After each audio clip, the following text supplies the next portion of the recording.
2026-cı ildə Almaniyada nələr baş verəcək, nələr dəyişəcək? Gəlin bir yerdə baxaq. Bəli dostlar, birinci dəyişəcək şey maaşdır. Yanvarın 1-i 2026-cı ildən saatlıq maaş 13 avro 90 sent oldu dostlar.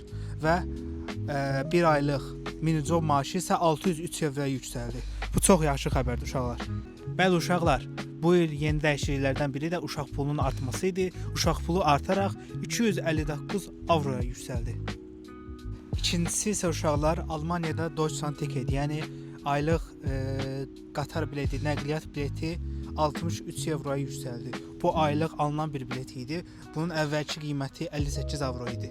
Ondan əvvəl də qiymətləri daha ucuz idi. Bəli, 63 avroya yüksəldi. Yanvarın 1-dən 63 avro oldu Deutschlandticket.